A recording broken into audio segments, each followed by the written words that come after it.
Today we are going to be talking about fertilizer again. Okay. I thought last time when I made the video, I thought I was making it pretty simple, but a lot of people still had a lot of questions, and I completely understand that things can be so confusing and frustrating with fertilizer a little bit. And I'm not going to say that this particular system is for everybody. If you don't understand the components of how to work this system, then sadly, I want to say this system might not be for you. Okay, it's not complicated. It's really, honestly, it is not complicated. And I say that because because you guys all seen my collection. You can't deny its benefits. You just can't. I have never ever tried MSU, so I can't say, one way or the other with MSU or anything like that. When I originally first started this collection, I used the liquid, all liquid hydroponic nutrients, and my plants did okay with that system. But the minute that I switched to Jack's, it just, everything just exploded. I got, 2 or 3 brand new growths instead of 1. I got massive root, explosions of, roots just everywhere, aerial, potted, everything. Just the amount of change that from one nutrient to the other, it just made a world of difference. So I just went ahead and stayed with this system. Now, I also want to say, and thank you, Robbie, for, reminding me as well. Please, please, please. I know sometimes generics are okay, like you're trying to save a few bucks, and I understand that. Listen, nobody understands that more than me, okay? But in this particular system, I tell you, and I strongly suggest, do not use the generics, okay? There's a couple of generic versions of Jack's 2-part system out there. I'm not a chemist, so I can't tell you what the difference is, but I can tell you there's a direct difference. It does not work as well as the 100% Jack's, okay? Number 2 is like the calcium nitrate. Here is what Jack's calcium nitrate looks like. And I've showed you this in the past. See, mine's collecting a little moisture. I need to get some gel packs in here and get it situated. It's little teeny tiny balls, okay, that do dissolve relatively quickly.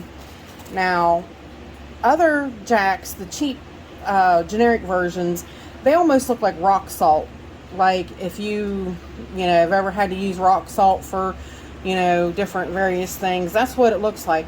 Now, how can you take that big chunk of rock salt and be able to mix it in a mix to what you need? Because there's always going to be a variance in sizes of those chunks of crystals, and you're just going to get in trouble like that. So you're going to mix too much, you're going to mix too high. These little tiny balls just make it so much easier. And the 51226 looks like sand. It looks like sand with some. It does have these, but now these crystals aren't real hard. I mean, they take a little bit longer to dissolve. You see that big white chunk of stuff? They do have that in it, and but it does not. It does not take that much longer to dissolve than the rest of it. So, but that's what it looks like. It's basically a sandy looking kind of stuff.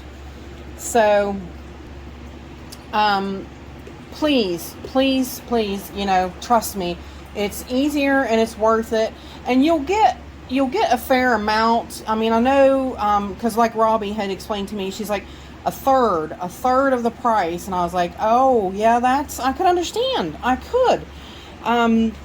You know, I like I said, trust me, I know.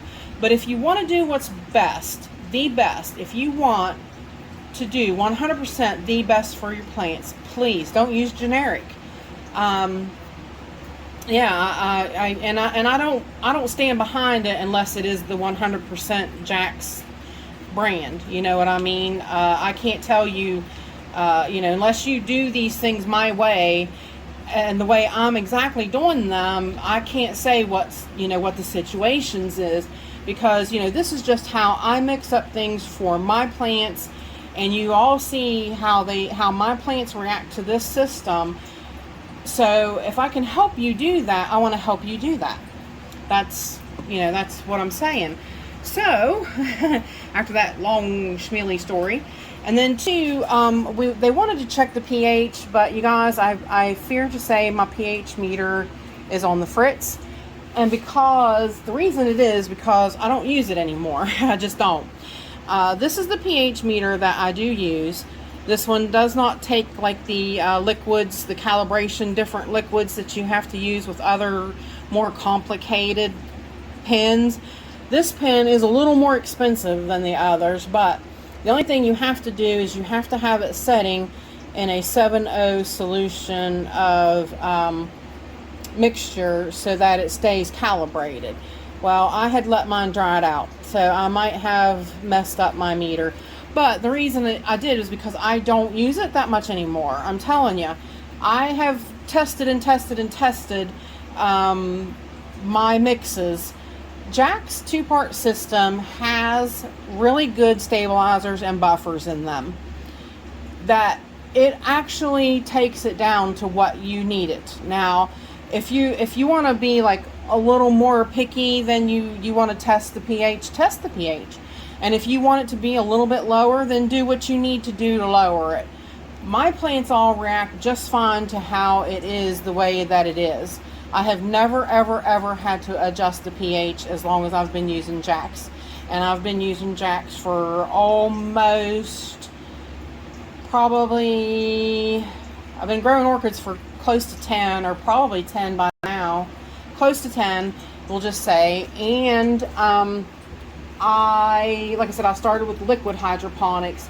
So maybe 7-ish years, possibly. Say, give or take. You know, I can't, I'm not real accurate, can't really remember. So yeah, and the whole time that I've done it, I have seen nothing but positive returns out of my plants. And you guys all see, you watch my weekend walk around, you get to see the plants. I mean, they do phenomenally. So, okay, now that we got all that jibber jabber out of the way, again, same equipment we're using. Now, only thing is I'm using a different amount of water. I'm going to start with a gallon because I need to mix up a gallon to spray my mounts today. I do not have any fertilizer made up. And I mix this up in my garbage cans, and I put my lids on my garbage cans, and I can use this mix in my garbage cans for a week. Like, nothing changes within them within that week.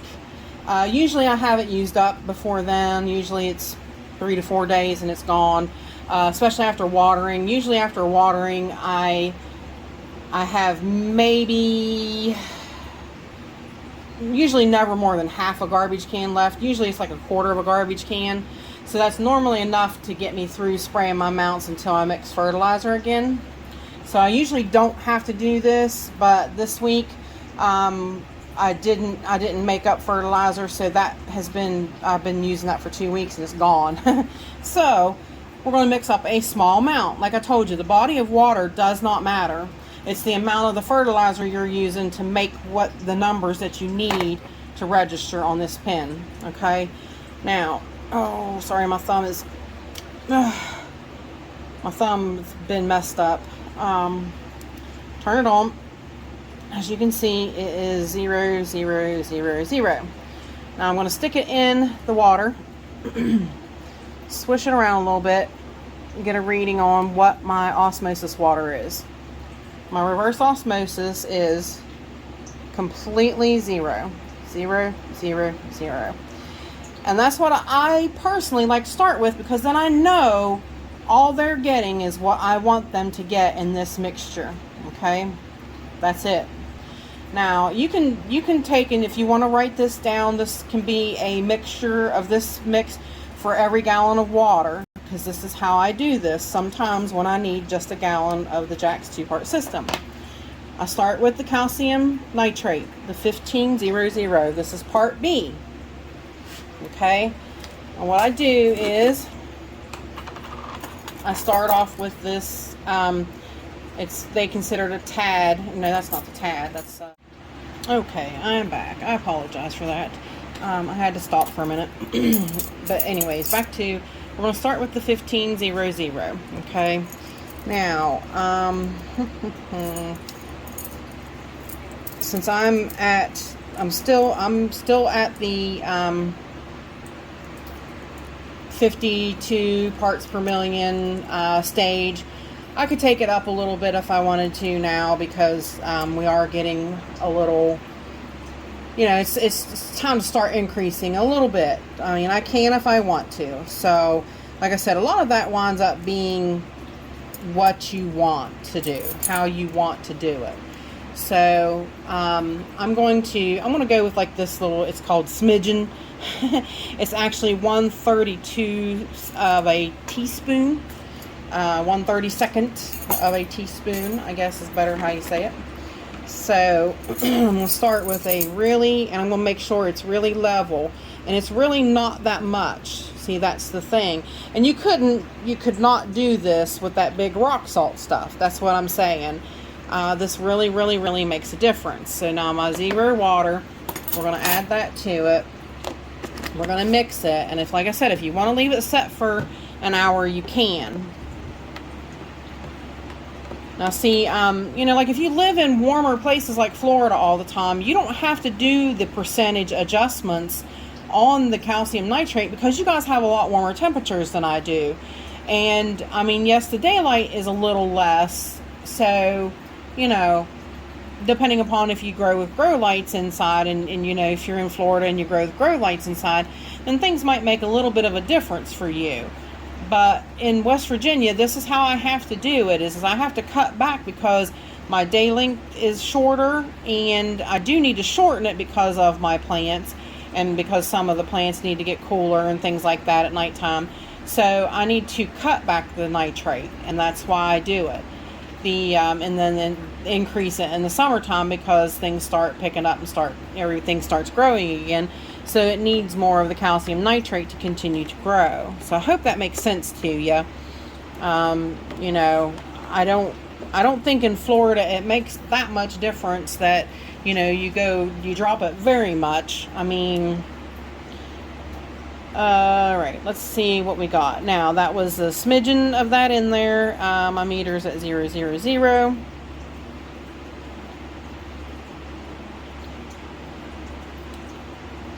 Okay, we're at 32 parts per million. That's entirely too low. So I'm going to do another smidgen. And I know this takes a little bit of time like this, but it's, like I said, it's worth it. And you know, this way you know what you're doing.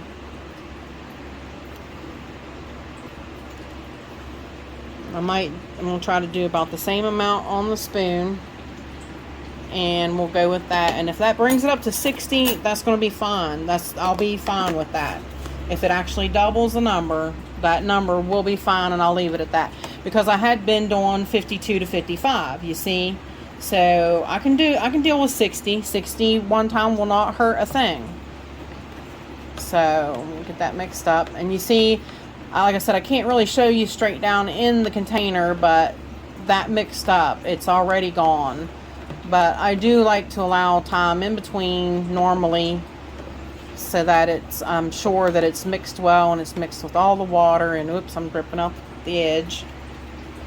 But with being on time constraints, why is it still stuck on? Oh, because I put it on hold. Alright, we're back to 0, 0, 0. Okay, I'll deal with that. I can live with that perfectly. That is wonderful. 58 parts per million. That is really, that's just fine. That is just fine. Alright, so now what I'm going to do is we're done with the 1500. Done with it. That's it. That's all you'll do with it. Now we're going to go to the 51226, the part A. And I'm going to do it the same way. Now, like I told you, my total amount of mix is usually anywhere from 130 to 150 parts per million. So again, I'm going to use the same one I was using, the smidge, just so I can be cautious, just for the first time here, and showing you, you know, you don't want to overdo it till you get a set mixture down pat. Like I said, now you can write it down. Oh well, two level 1/32 teaspoons full of that, you know, and you could, you know, if you want to, it's harder to do it that way, but if you want to, you know, times that by 2 and just do it that route, that's how you can do it. To me, it's just easier to do it this way, but everybody can do their own way, you know what I mean? Like, it's all right. Now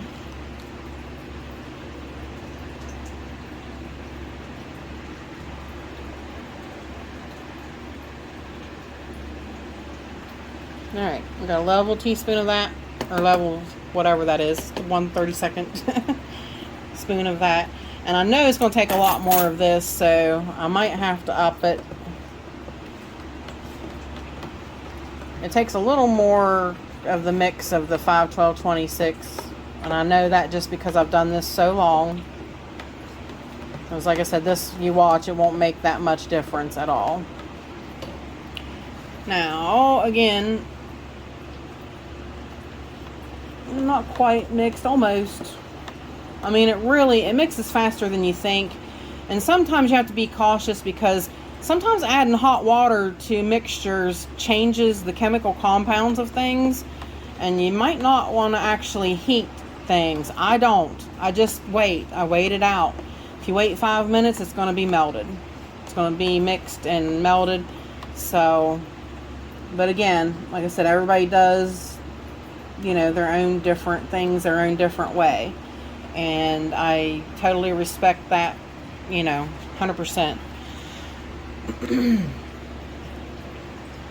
It's almost mixed.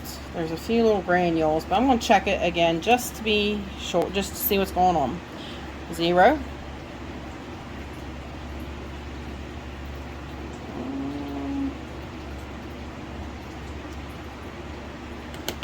Alright, we're up to 84.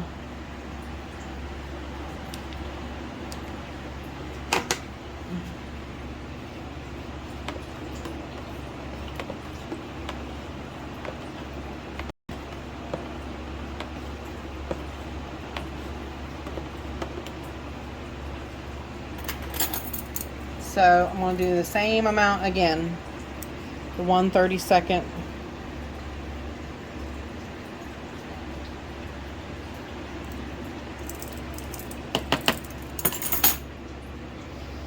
And like I said, I just like to use small amounts when I'm mixing this, and when I'm trying to get it to whatever numbers I'm trying to get it to. And like I said, in my big containers, all I have to do is weigh it out and put it in the mixture and mix it with my big witch's spoon and test it, and it's usually right. It is a little harder to mix smaller amounts. That's why a real, you know, to give you an actual recipe is kind of hard to do, because sometimes, you know, my level teaspoon might be a little different than your level teaspoon. If I say under the amount, you know, like a little, like maybe the smidgen, but under the level, you know, then you need to lower it a little bit. So some things just vary. It just depends upon how you do the things you do.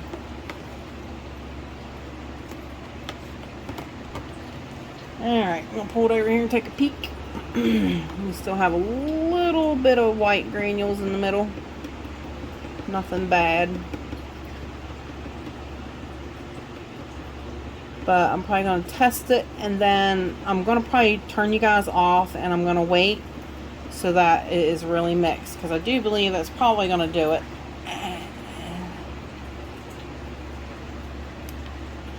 So we're back at 0.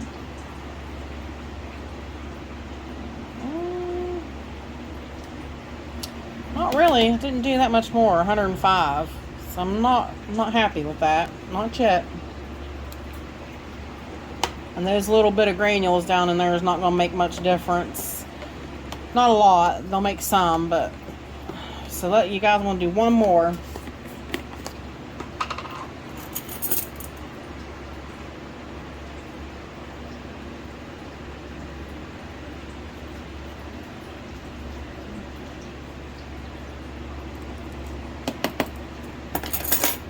And then I am going to stop you, and I'm going to really let that sit, and I'm going to let it mix for about 5 minutes, and I will be right back. This channel is sponsored by the Orchid Supply Store. It is literally your one-stop shop for anything and everything you could possibly need orchid related. And they even sell orchids. Use my name code Hillbilly in the code section for a 12% viewers discount. So go check them out, y'all. Okay, I'm back. I apologize about that. Like I said, I just wanted to take a break and really let it sit like the full 5 minutes, and stirred it up really good. Made sure, so, and everything, there's nothing on the bottom. Definitely everything's mixed up quite well. We've got 0, all zeros. Alright, now this is a mix I can deal with. 135. So it's 135 parts per million for the 2 parts so far. Okay, now what I'm going to do is I'm going to add a little bit of Epsom salts. And this is just because, sometimes you can get magnesium deficiencies. You just never know. It doesn't really hurt anything. Magnesium really... it'll bring back the luster, shine to your Phalaenopsis leaves. It'll harden your Phalaenopsis leaves. It's just what you need. It's good for what your plants need, and it doesn't take that much. So this is actually the drop. It says it's a 1/64th of a teaspoon, and you see. Actually, it's got a little bump in the middle. Let's see if we can level that out. So, not too bad. It's just really a few granules, and just really what you would actually consider just kind of a pinch between your fingers. And that's it. That's all that's all it takes. And you'll see how much that jumps it up, especially in a gallon. And of course, Epsom salts mixes pretty fast too. It's not real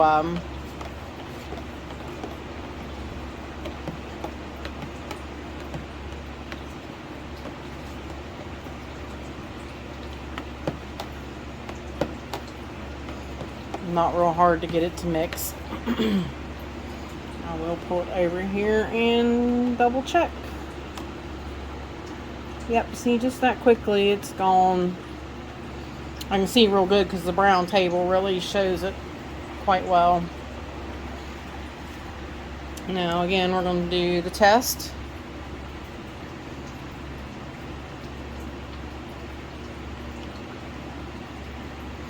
Alright, that jumped us up to 146 parts per million. Now, what I'm going to do is, and I'm fine with that, that's perfectly acceptable levels in between. I don't have to do 150 today. I'm okay with that. But now what I'm going to do is I'm going to add Sea Kelp. I'm going to add a few drops of Sea Kelp. Now, seaweed, I told you guys before, but I'll tell you again. I use the First Raise Sea Kelp because it's pure and it's not over processed and brown and yucky, and it's really, it's almost like they just milked it out of the leaves. Honestly, it's really it's really good stuff, honestly. And basically I'm just going to do a few drops. in this gallon. Now, sea kelp is acidic and it will lower your pH some. So it's usually never anything that's, you know, directly worrisome.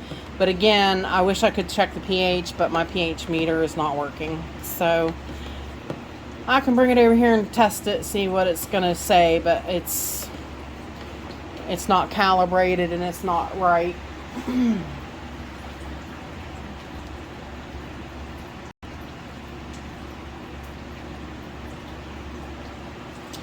Yeah, see, it says the stuff it's sitting in is 5.9. I probably let that thing dry out and I messed up. I'll probably have to get a whole other pen or let it really soak in the pH solution for... It says it's dropping 5.5, 5.4.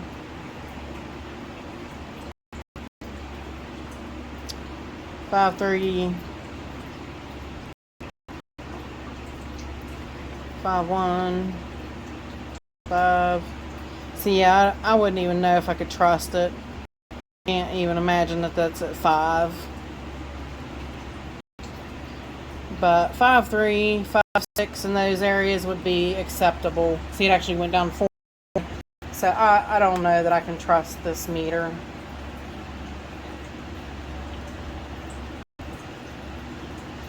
So, but like I said, I've done it this way for years and years and years and years and years, and I've not had any issues. Like I said, and I used to before check the pH, and that was always about what it was, you know, between 5.3, 5.6. So I hit the calibration thing on my pen. It says it's calibrated at 7. Let me try it one more time, guys. One more time. It says it's calibrated to 7, so we'll see. Like I said, still, I wouldn't know that I could actually trust this one's readings.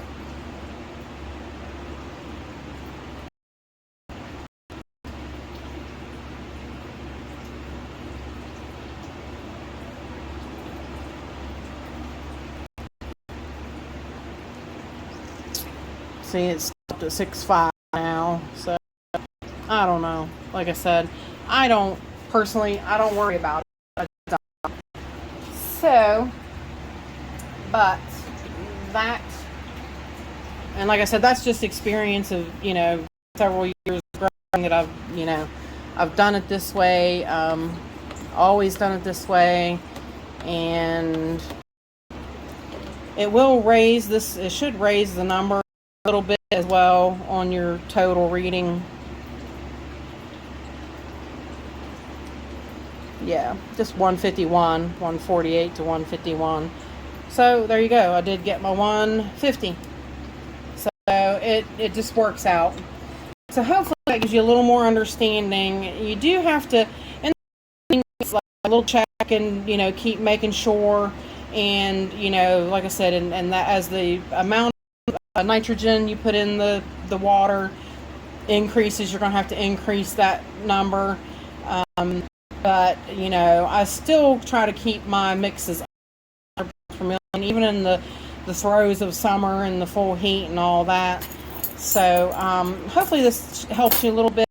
I will show you, I'm going to do another video because I'll show you again how I do my big garbage cans. We'll go over there and I'll mix up a big garbage can this coming week when I do it. So I will get the video done as well. But like I said, today I had to water my mounts and I needed fertilizer to do that, and so here we are. So I just you guys understand a little bit, and I hope I covered a little bit more for you and gave you a little information. So, but still, as always, if you have any questions, please leave them down in the comment section and I will get right to you as soon as possible. Thanks for stopping by, y'all.